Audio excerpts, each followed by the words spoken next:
Hello అండి అందరికీ good morning. నేనైతే చాలా చాలా బాగున్నాను. మీరు కూడా బాగున్నారని అనుకుంటున్నాను. ఇవి వచ్చేసి పెసరట్టుకనమాట. మొలకెత్తిన పెసలతో పెసరట్టు చేసుకొని తినేసాను. అదే ఈరోజు బ్రేక్‌ఫాస్ట్.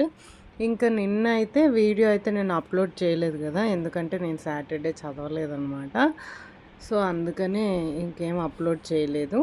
సో, ఇది సండే రాత్రి చదువుతున్నాను, రివిజన్ చేస్తున్నాను. చెప్పాను కదండీ! ఏపీ హిస్టరీలో టోటల్‌గా 4 చాప్టర్స్ అయితే కంప్లీట్ చేశాను. సో, అవే రివిజన్ చేస్తున్నాననమాట. నిజానికి మొత్తంగా రివిజన్ అయితే కంప్లీట్ అవ్వలేదు. శాతవాహనాస్ రివిజన్ చేస్తున్నాననమాట. దాని నుంచి అట్లా రాసుకుంటూ చదువుకుంటాననమాట. అలా అయితే కొంచెం గుర్తుంటదనమాట. సో, ఇది సెకండ్ రీడింగ్ నాది. అండ్ నిన్న ఒక కామెంట్ వచ్చిందండి. అంతకుముందు మీరు ఏపీపీఎస్సీ గ్రూప్ 2 రాసారా అని చెప్పి ఒక కామెంట్ వచ్చిందండి. అవునండి, నేను అంతకుముందు రాశాను 2024లో. అదే నేను ఫస్ట్ టైం అనమాట గ్రూప్స్ రాయడం. అంతకుముందు నేను ఎప్పుడు గ్రూప్స్ రాయలేదు. అంతకుముందు నేను యూపీఎస్సీ సివిల్స్కి ప్రిపేర్ అయ్యేదాన్ని. అప్పుడు అదొక్కటే అనుకుంటూ కూర్చున్నాను అనమాట. ఏది కూడా రాయలేదు. అది నేను చేసిన బిగ్గెస్ట్ మిస్టేక్.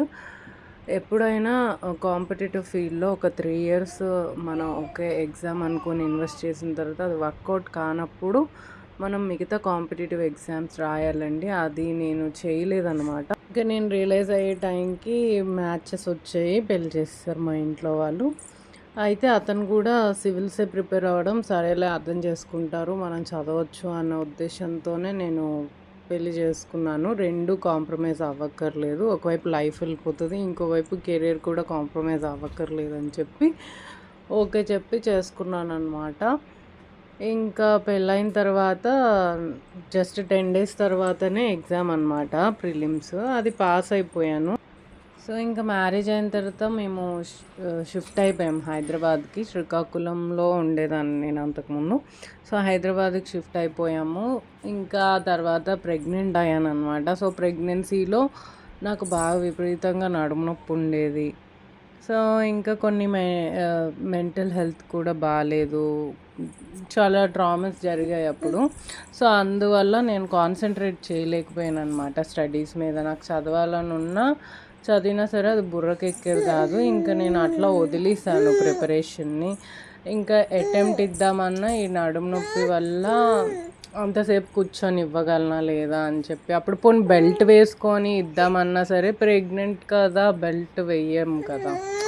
సో, ఇంకా అట్లా రాయలేదన్నమాట, అటెంప్ట్ కూడా ఇవ్వలేదు. సో, ఈసారైనా ఇంకా సీరియస్గా ప్రిపేర్ అయ్యి రాద్దాము అని చెప్పి అనుకుంటున్నాను. ఇప్పుడైతే మెంటల్ హెల్త్ ఇష్యూస్ ఏం లేవు. అండ్ ఫిజికల్ హెల్త్ అయితే ఇప్పుడు బెల్ట్ అయినా నేను పెట్టుకొని చదువుకోగలను. నడుము నొప్పి వచ్చినా సరే బెల్ట్ పెట్టుకోవచ్చు. చూడండి, మా పాప కంటిన్యూస్గా ఏడుస్తుంది. ఇలా నేను నిన్నటి నుంచి నన్ను అసలు చదవనివ్వట్లేదు.